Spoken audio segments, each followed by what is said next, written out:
بسم اللہ الرحمن الرحیم اللہ کے نام سے جو رحمان اور رحیم ہے۔ وَلَقَدْ يَسَّرْنَا الْقُرْآنَ لِلذِّكْرِ فَهَلْ مِن مُدَّكِرٍ۔ ہم نے اس قرآن کو نصیحت کے لیے آسان ذریعہ بنا دیا ہے، پھر کیا ہے کوئی نصیحت قبول کرنے والا؟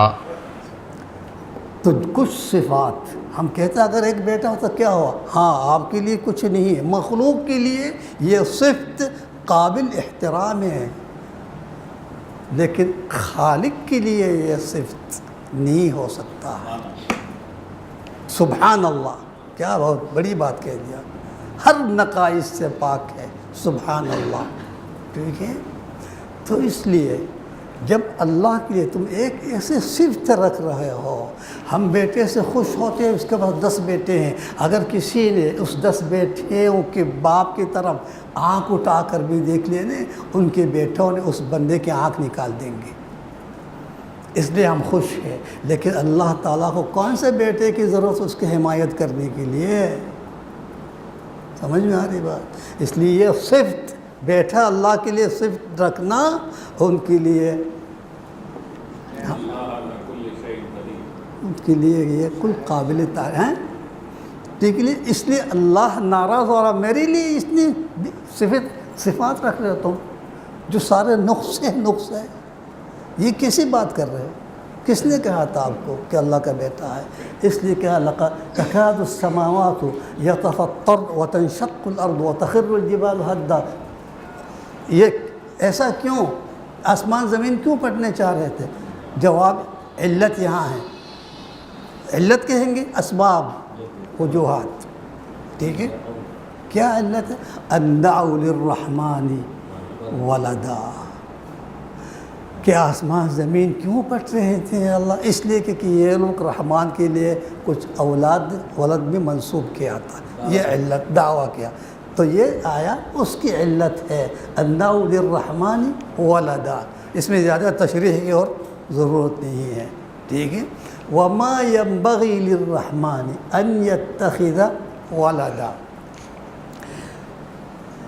وما يتخذ الرحمن ولدا نہیں، ينبغي ہونا بھی ہی نہیں چاہیے، ينبغي۔ اچھا، وما علمناه الشعر، رسول محمد صلی اللہ علیہ وسلم کے بارے میں اللہ کیا کہہ رہے؟ ما علمناه الشعر، سورہ یاسین میں ہے نا، ہم اس کو شعر نہیں سکھایا۔ کیوں نہیں سکھایا؟ کیونکہ سیکھنا نہیں چاہیے اس کو، ما ينبغي، اس لفظ کو اردو میں کیا کہوں مجھے سمجھ میں نہیں آ رہا ہے۔ اچھا، یہاں ترجمہ کیا کہا؟ ينبغي شان،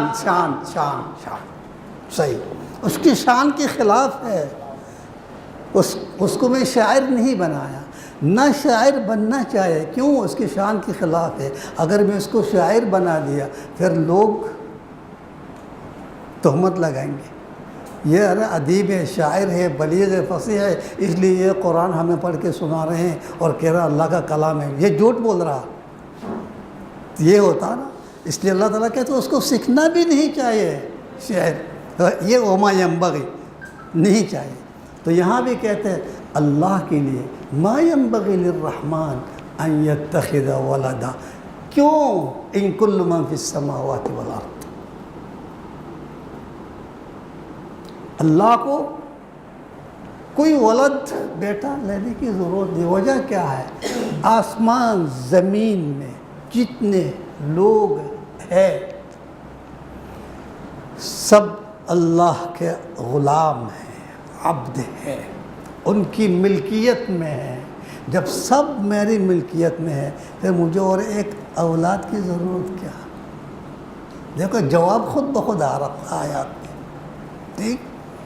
ان کل من فی السماوات والارض الا آتی الرحمن عبدا، یہ قیامت کی بات ہو رہی ہے، سب اللہ کے عبد ہیں، عبد ہم اردو میں غلام کہتے ہیں، ٹھیک ہے؟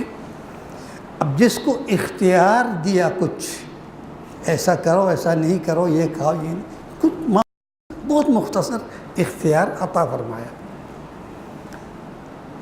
اور کافر اس اختیار سے فائدہ اٹھا کے اطاعت نہیں کر رہے ہیں۔ یہ جو معمولی سی اختیار آپ کو جو دیا، اس کے علاوہ اور کون سی چیز ہے جو آپ کے اختیار میں ہے؟ آپ کہہ سکتے میں کبھی نہیں مروں گا، میں بیمار نہیں پڑوں گا، میں بوڑھا نہیں ہوں گا، ہمیشہ یہ جوانی میں رہوں گا، میں 1 مہینہ سانس لوں گا اور 1 مہینہ نہیں لوں گا۔ ہے کسی کے اختیار میں کچھ ہے تو عبد ہو گیا نا۔ جو مومن ہے وہ بھی عبد ہے، جو کافر ہے وہ بھی عبد ہے، ٹھیک۔ ہاں، مومنین میں سے کچھ لوگوں کو اللہ نے عباد بنا دیا، وہ بتا چکا ہوں میں، وہ عبد نہیں ہے، عباد۔ لیکن قیامت کے دن میں اللہ رب العالمین یہ سارے اختیارات چھین لے گا نا۔ جب چھین لیا، با اختیار کون ہے؟ یہاں صاحب اختیار کوئی بھی نہیں ہے، عبد ہو گیا۔ اس لیے آیات کہتے ہیں وَكُلُّ مَن فِي السَّمَاوَاتِ وَالْأَرْضِ إِلَّا آتِ، آئیں گے اس دن عبد بن کے، یعنی بلا اختیار ہوں گے، سب عبد۔ جب اس دن بلا اختیار ہوں گے، آج کیوں تم بلا اختیار نہیں ہو رہے ہو؟ عباد کیوں نہیں بن رہے ہو؟ إِلَّا آتِ الرَّحْمَنِ عَبْدًا لَقَدْ أَحْصَاهُمْ، اس دن جب سب اللہ کے سامنے حاضر ہے، احصاہم وعدہم عدا۔ مجھے یاد ہو رہا، میرا استاذ ہے محترم مرحوم شیخ محمد متولی شعراوی نام ہے، بہت نیک آدمی تھا۔ اس آیات میں احصاء اور عد دونوں کو ایک ہی معنی میں لیا تھا۔ احصاء یعنی گن لیا، عدہم بھی گن لیا۔ تو اس وقت ہم لحاظ کر کے کچھ نہیں کہا، کچھ اعتراض نہیں، خاموشی سے سن کے آ گیا۔ لیکن آج میں سوچ رہا ہوں، اگر احصاء اور عدہ دونوں ایک ہی معنی میں ہیں، پھر تو لفظ مکرر ہو گیا، اور قرآن مجید میں اللہ کا کلام مکرر نہیں ہے۔ اس کا مطلب احصاء کا معنی کچھ اور ہے، عدہ کا معنی کچھ اور ہے۔ آپ کی تفسیر میں کچھ ہے عمران بھائی؟ اسی میں احاطہ، ایک چیز احصاء احاطہ کرنا، ہاں، اور عدہ بھی گننا۔ دیکھا فرق آ گیا نا۔ احصاء کا مطلب جمع کیا، گھیر لیا چاروں طرف سے، کوئی بھاگنے کی کوئی گنجائش نہیں۔ احصاء کوئی سلپ نہیں ہو سکتا۔ ترجمہ میں احصاء کیا کہا؟ اور عد، ہاں، احاطہ۔ دیکھا فرق آ گیا نا۔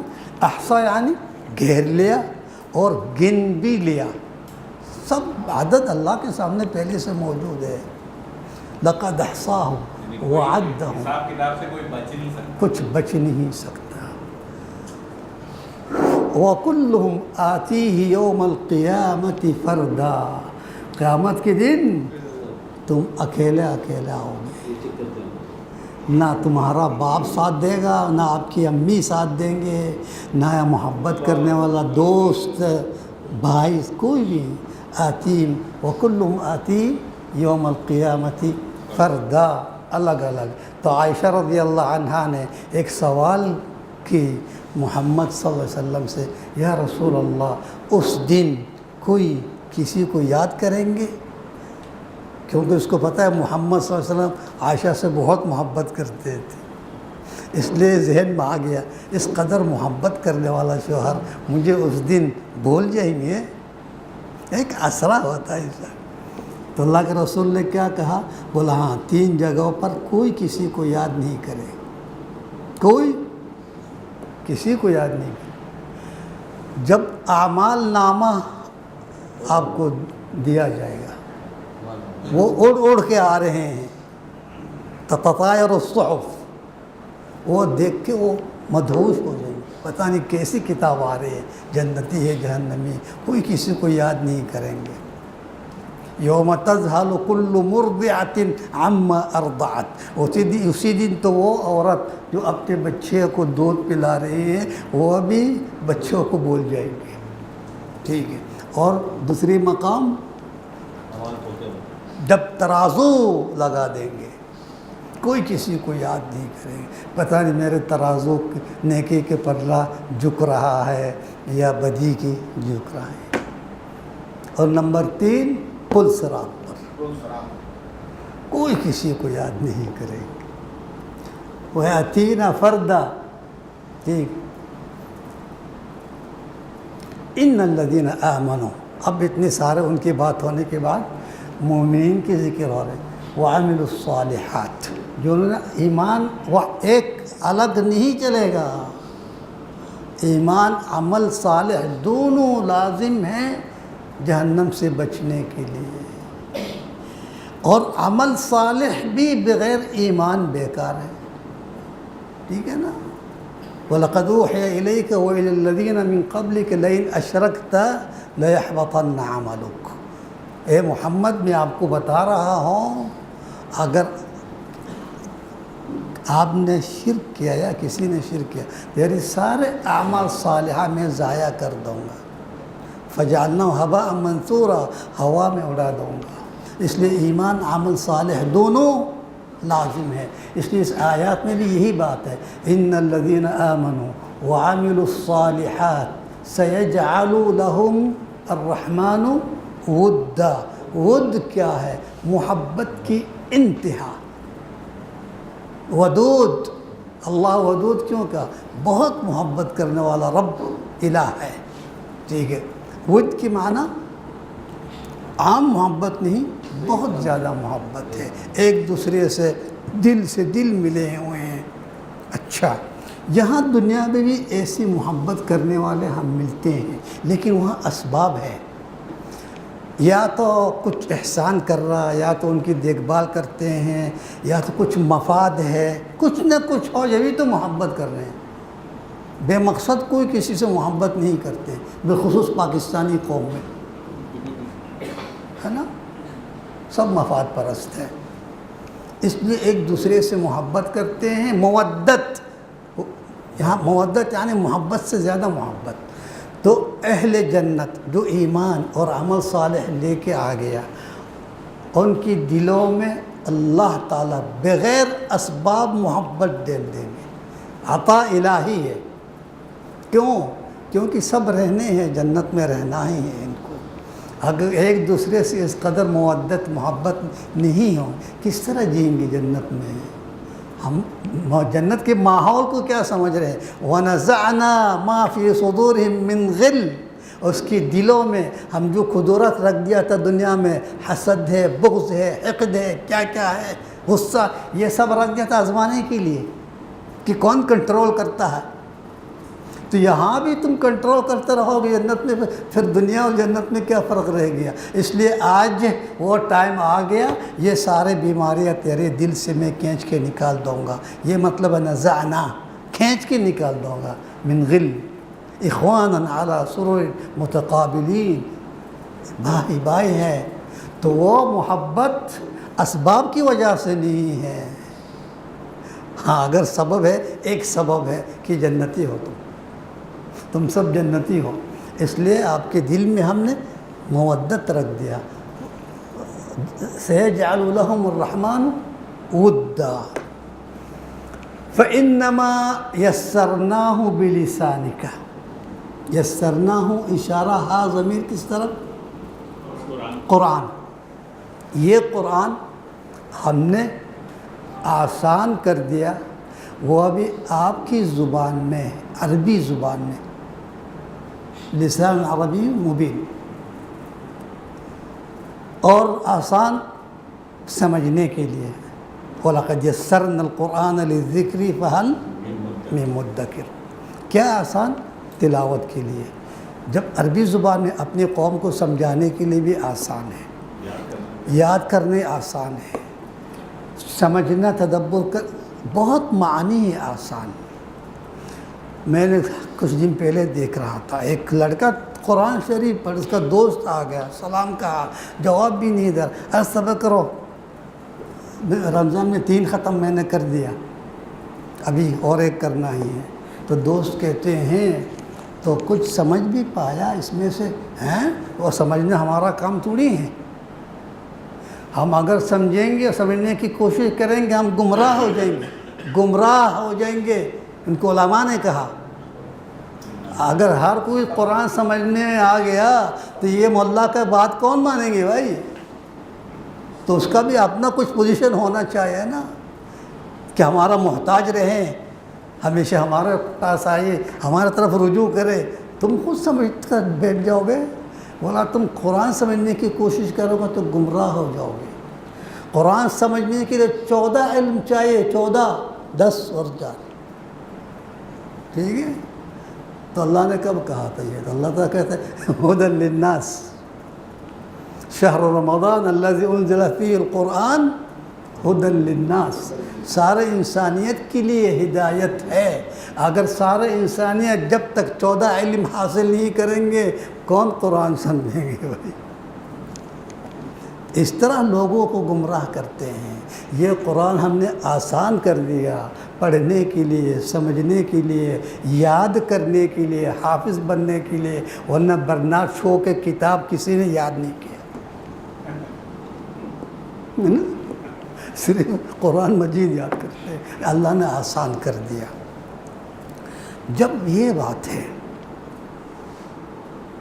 کسی نے غور کیا یہ کیا ہے، کیسی کتاب ہے، اس کی قیمت کیا ہے، کیوں نازل؟ یہ کسی نے کبھی غور نہیں کیا، ہے نا؟ کیا کیا بھائی؟ مغربی معاشرے کے ایک بہت بڑا پروفیسر تھا، مفکر، محقق، نام یاد نہیں آ رہا، وہ مسلمان ہو گیا. کسی صحافی نے سوال کیا آپ اتنے بڑا محقق ہو، مفکر ہو، مسلمان بننے کی کوئی وجہ تو ہے؟ بولا ہاں. بولا کتاب پڑھنا میرا شوق ہے، لیکن پڑھنے سے پہلے اس کو مصنف دیکھتا ہوں کون ہے، اگر قابل ہے، پڑھنے کی لائق ہے، پھر اس کی مواد بھی دیکھتا ہوں، تمہید دیکھتا ہوں، مواضع کیا کیا موضوع پر یہ دیکھتا ہوں، پھر میں کتاب اگر پڑھنے کی قابل میں پڑھ لیتا ہوں. ایک دن میرا ایک بندہ یہ کتاب ہاتھ میں دیا، بولے یہ بھی ذرا تھا پڑھے آپ، اتنا آپ کتاب پڑھتے رہتے ہو ہمیں پتہ ہے. اس کی عادت کے مطابق سب سے پہلے کھول کے مصنف کو تلاش کر رہا تھا. ان کی عادت ہے. حیران ہے، مصنف کا نام ہے نہیں، ہاں مترجم کا نام ہے، جس نے ترجمہ کیا اس کا نام ہے. بولا مجھے حیرت ہو، دنیا میں پہلی کتاب میں دیکھ رہا ہوں جس کا مصنف کا نام نہیں ہے. ارے کیا راز ہے اس کتاب میں؟ مصنف کیوں اپنے آپ کو چھپا رہا ہے؟ ضرور کوئی بات ہے. انسان کے اندر حب تجسس ہوتا ہے. بولا وہ تجسس مجھے پڑھنے پر اکسار رہے تھے. پڑھنا شروع کیا، یہاں سے پڑھ رہا ہوں، یہاں سے جذب ہو رہا ہوں، مجھے کھینچ رہا ہے، چھوڑ نہیں سکتا ہوں. پڑھتے جا رہا ہوں، روشنی اندر آ رہی ہے، میرے دماغ میں تبدیلی آ رہی ہے، اور سمجھ میں آ گئی، اسلام قبول کر لیا اس نے. کتاب قرآن پڑھنے سے یہی اثر ہوتا ہے نا. جب حضرت عمر نبی کو قتل کرنے کے لیے جا رہے تھے، اس سے پہلے قرآن کہاں سننے میں آیا؟ اس کو موقع بھی نہیں ملا. جب قرآن کی 2-3 آیات سن لیا، طٰہٰ ما انزلنا علیک القرآن لتشقى الا تذکرۃ تنزیلا ممن خلق الارض. عمر حیران ہیں، بولا یہ کیا؟ اللہ کی قسم یہ کوئی بشر کے کلام نہیں ہو سکتا، یہ انسان اس طرح بات نہیں کر سکتا. اور تم کہتے ہیں اس کو سمجھنے کے لیے 14 علم چاہیے. ٹھیک ہے، اللہ نے اس قدر آسان کر دی. یہ کتاب ہے کیا جس میں مصنف کا نام نہیں ہے؟ سارے دنیا کے خزانہ سب جمع اکٹھا کر کے اور کہیں کچھ نہیں رہا، سب جمع کر کے لے کے آ گیا۔ کسی ایک بڑا مفکر کے سامنے رکھ دو، یہ ساری دولت آپ کے لیے ہیں، قرآن جیسی ایک کتاب بس ہمیں دے دو، کوئی دے سکیں گے؟ اس کا مطلب یہ کتاب صرف بہت قیمتی نہیں، انمول ہے، اس کی قیمت کوئی ادا نہیں کر سکتا۔ اس قدر قیمتی کتاب کے بارے میں ہم بحیثیت مسلمان کیا قدر کیا؟ بہت اونچی جگہ رکھی ہے۔ ٹھیک ہے۔ اور سوال ہے، اتنی قیمتی کتاب اللہ نے کیوں نازل کیا بھائی؟ محمد صلی اللہ علیہ وسلم کے حوالہ کیوں کر دیا؟ اس لیے جب اپنی بیٹی کی شادی ہوگی، اس کی رخصتی میں اس کے سر کے اوپر رکھ دو اور کہو قرآن کے سائے میں رخصتی کر رہے ہیں،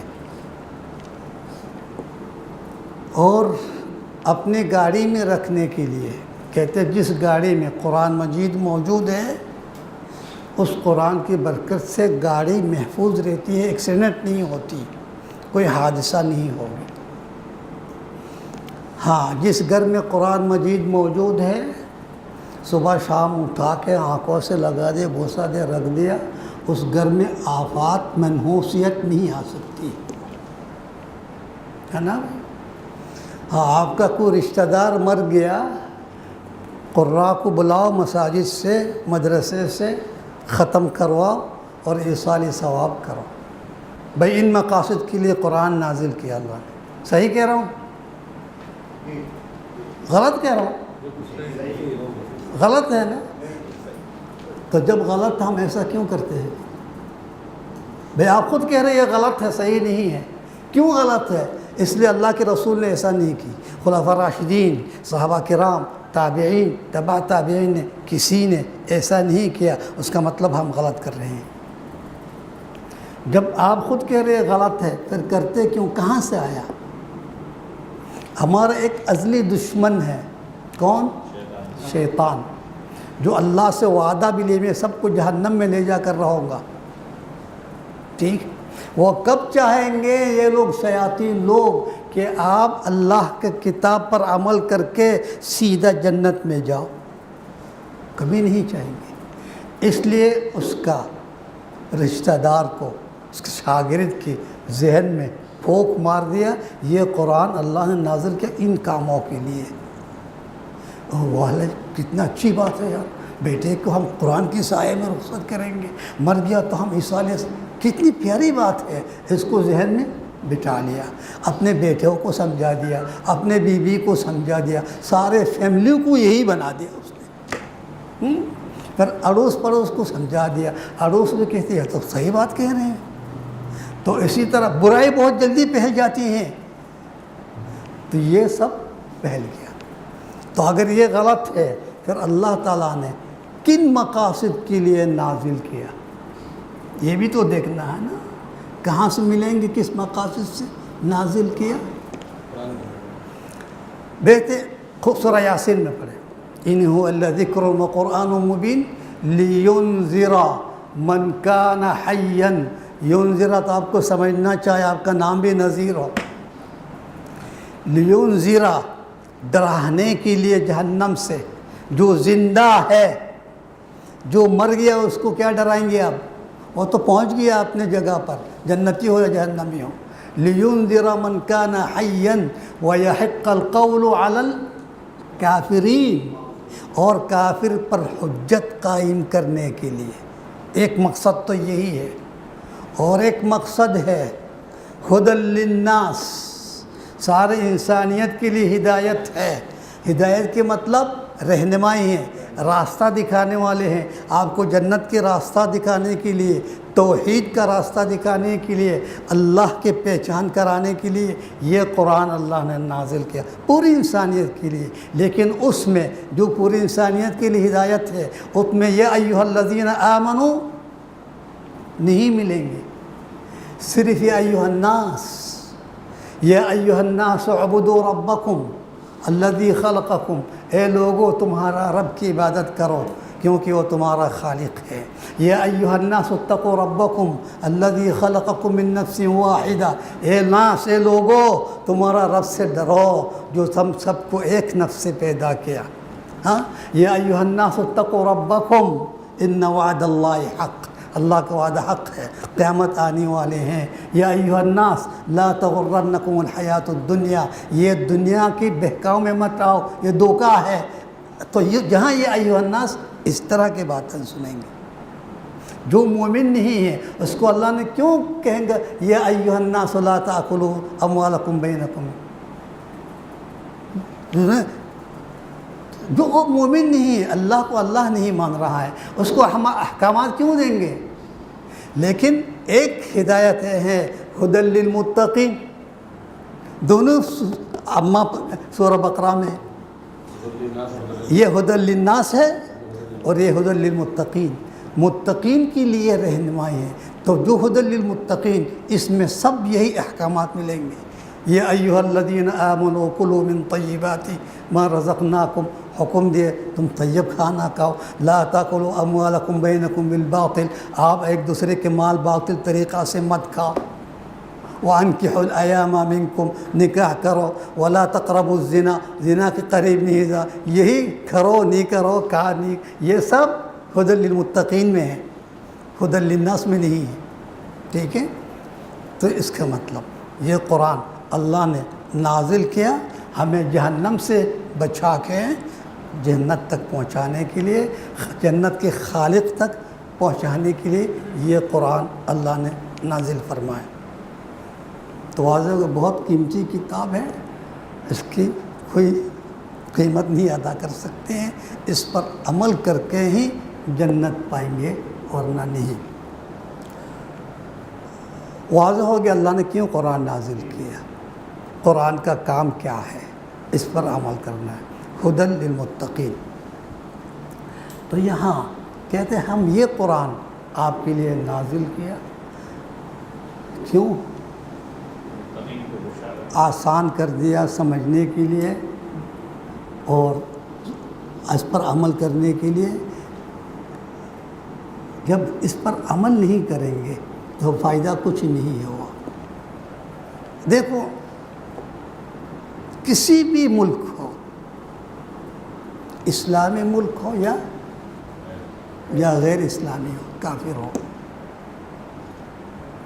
جس ملک میں ان کی عدالتوں میں اللہ کا قانون نافذ نہیں ہے، وہ مسلمان ہیں، اللہ کہتے وہ کافر ہے۔ وَمَن لَّمْ يَحْكُم بِمَا أَنزَلَ اللَّهُ فَأُولَٰئِكَ هُمْ، جو اللہ کے حکم کے مطابق قانون نافذ نہیں کر رہا وہ کافر ہے۔ پھر اس کے بعد کے آیات ظالمون، وہ ظالم ہیں۔ پھر اس کے بعد کہتے فاسقین، تین صفات ہے، کافر، ظالم، فاسق، ایک سے ایک مبارک صفات، ٹھیک ہے؟ ان کے لیے خوشی ہے۔ اب یہ ملک حاصل تو ہوا اسلام کے نام سے، پاکستان کا مطلب کیا ہے؟ لا الہ الا اللہ۔ لا الہ الا اللہ کا مطلب کیا ہے؟ کوئی حاکم نہیں ہے اللہ کے سوا، کوئی معبود نہیں اللہ کے سوا۔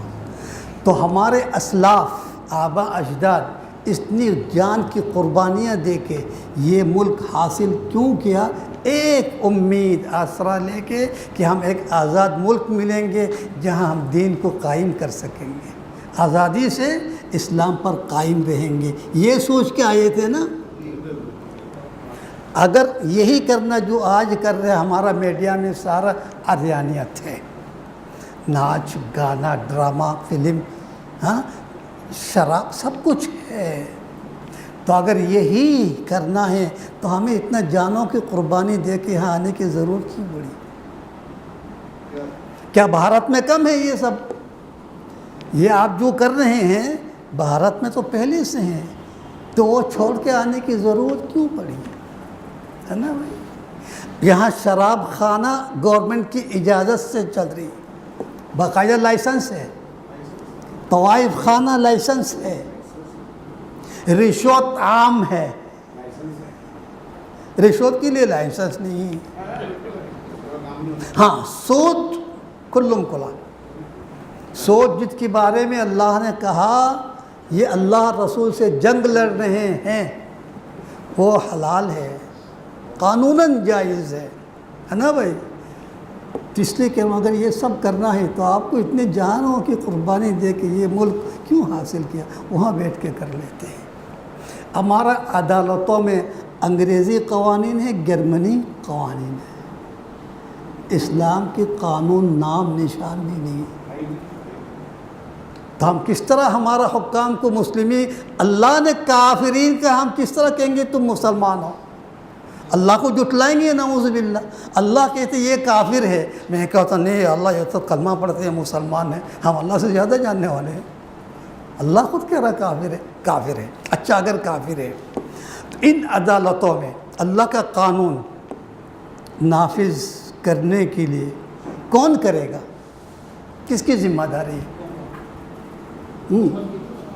آپ کی، میری، ہم سب کی ذمہ داری، ہمارا جمیل صاحب کی ذمہ داری ہے، صحافی بھی، ان کا بھائی بھی صحافی، یہ ہمارا کام ہے۔ کس طرح؟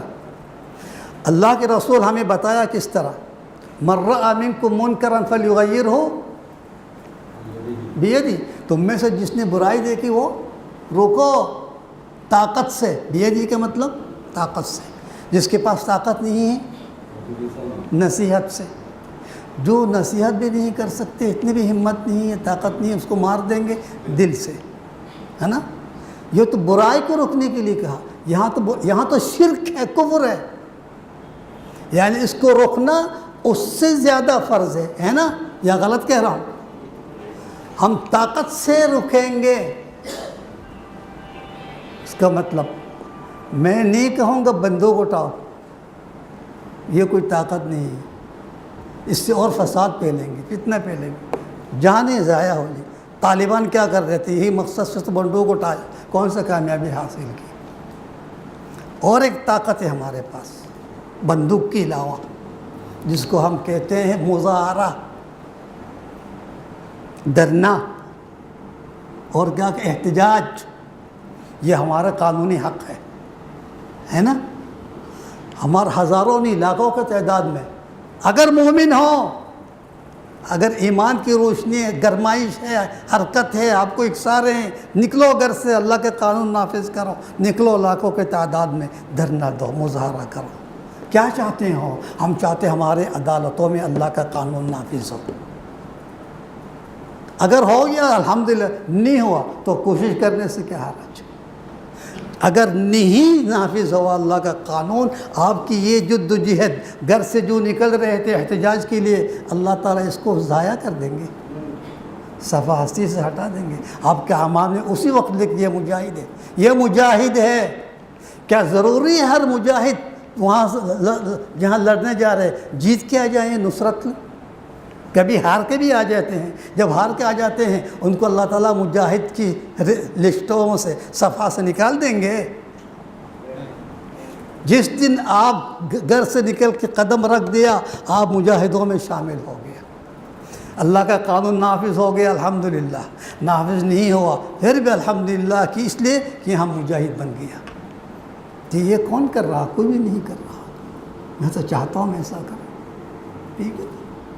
ہاں اگر نافذ نہیں ہوا اللہ کا قانون، سورہ مائدہ میں ایک آیات ملتے ہیں جس میں ہم کچھ حوصلہ مل جاتے ہیں۔ یا ایھا الذین آمنوا علیکم انفسکم لا یضرکم من ضل اذا اہتدیتم، اے مومنین اگر تم ہدایت پر قائم ہو، جو گمراہ ہو رہا اس کا اثر نتیجہ تیرے اوپر نہیں ہوگا۔ کس وقت؟ ہم اپنے فرائض ادا کرنے کے بعد، امر بالمعروف نہی عن المنکر قائم کرنے کے بعد، اگر معاشرہ اس قدر خراب ہو گیا کہ پانی سر سے گزر جاتے ہیں، تو اس وقت آپ اپنے دین پر قائم رہو، یہ معاشرہ آپ کے لیے نقصان دہ نہیں ہوگا۔ یہ پہلے اپنے واجب ادا کرنے کے بعد، ہم تو واجب کسی نے ادا نہیں کی، یہ ادا کر کے پھر بھی اللہ کے قانون نافذ نہیں کر رہے ہیں تو ہم بری الذمہ ہیں۔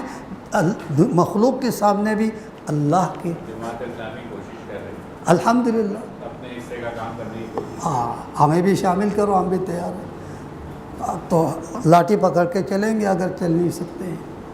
ٹھیک ہے, جہاد ہے. یہ مقصد قرآن مجید کا احکام. لتبشر به المتقین وتنذر به قوما لدا. ایک آیات رہ گیا نا, کم اہلکنا, کم خبر ہے, کم زیادہ بتاتا ہے, یعنی بہت زیادہ. کثیر کہنے کی ضرورت, جب کم کہہ دیا یعنی بہت ہے. وَكَمْ مِنْ قَرْيَةٍ أَهْلَكْنَا وَكَمْ مِنْ فِئَةٍ قَلِيلَةٍ غَلَبَتْ. کم کا مطلب تعداد زیادہ بتانا. کتنے لوگ اہلکنا من قبل, یہ آیات محمد صلی اللہ علیہ وسلم کو تسلی دینے کے لیے. جب وہ پریشان ہوتے تھے کفار کے حد درمی سے, عناد سے, ضد سے, تو اللہ تعالیٰ محمد صلی اللہ علیہ وسلم کو سورہ مریم کی یہ آخری آیات میں تسلی دے رہا ہے. کیا کہہ رہا؟ کم اہلکنا قبلہم من قرن. یہ قبلہم اشارہ کس طرف ہے؟ کفار مکہ. یہ کفار مکہ کیا ہے, قریش کیا ہے جو آپ کو پریشان کر رہے ہیں؟ اس سے پہلے کتنے قرن کو میں نے ہلاک کر دیا. قرن کا دو معنی ہے, ایک صدی کو کہتے ہیں 100 سال قرن, اور ایک امت کو بھی کہتے ہیں, قوم کو. تو کم اہلکنا من قبل من قرن, کتنے امتوں کو میں نے ہلاک کر دیا ان سے پہلے جو قریش ہے. کم اہلکنا قبلہم من قرن. حل سوال ہے, کیا تحس منہم من احد, انہی میں سے اتنی قرون امتوں کو جو میں نے ہلاک کر دیا. قوم عاد کہاں ہے, وہ فرعون ذی الاوتاد کہاں ہے, قوم شعیب کہاں ہے؟ حل تحسو, کچھ احساس بھی کر سکتے ہو. احساس کے لیے ہمیں کتنی چیزیں, 5 حواس ہے نا. ان حواس کے ذریعہ کوئی احساس پا رہے ہیں, کوئی ہے ان لوگوں میں سے کوئی زندہ. حل تحس منہم من احد او تسمع لهم رکزا. رکز یعنی بہت خفیہ آواز. ترجمہ کیا ہے؟ بنک. بنک کہتے ہیں, میں پہلی دفعہ سن رہا ہوں. ہلکی سی آواز, رکز. عربی میں کہتے ہیں رکز, اور آپ اردو میں کہتے ہیں بنک. اچھا, ہاں اردو تو سب کچھ عربی سے, کچھ ہندی سے, کچھ یونان سے, اس طرح ہے. بہرحال او تسمع لهم رکزا, یا معمولی آواز بھی کہیں سنا. تو ہمارا واجب جب یہ آیات پڑھیں گے ہم کیا کہیں گے؟ اللہم لا نسمع لهم رکزا ولا نحس منهم احدا. انہی میں سے کوئی ہمارا اس حواس کے خمسے میں نہیں آیا, کوئی احساس نہیں, نہ کوئی آواز سن رہی ہیں. ان میں سے کسی کے اشارات تو رکھ دیا, اردن میں ہے, سعودی عرب میں ہے نا, اور بہت اور مقامات میں ہیں. فرعون کے آثار بھی رکھ دیا, اور زیادہ تر ختم کر دیا. اس لیے اللہ کے رسول کو کہتا ہے آپ پریشان کیوں ہو رہا ہے؟ جو ان سے بھی طاقتور قوم کو میں نے ہلاک کر دیا, اس کی نشان بھی باقی نہیں رکھا, احساس بھی نہیں رکھا, اس کی کوئی آواز بھی سنا نہیں دے رہی. یہ کیا چیز ہے؟ قریش مکہ کون سی طاقت ہے بھائی؟ ان طاقتوں کے سامنے آپ پریشان نہ ہو یا محمد صلی اللہ علیہ وسلم. تو ہم بھی انشاءاللہ پریشان نہیں ہوں گے. ٹائم زیادہ لینے کی وجہ سے معافی چاہتے ہیں. السلام علیکم.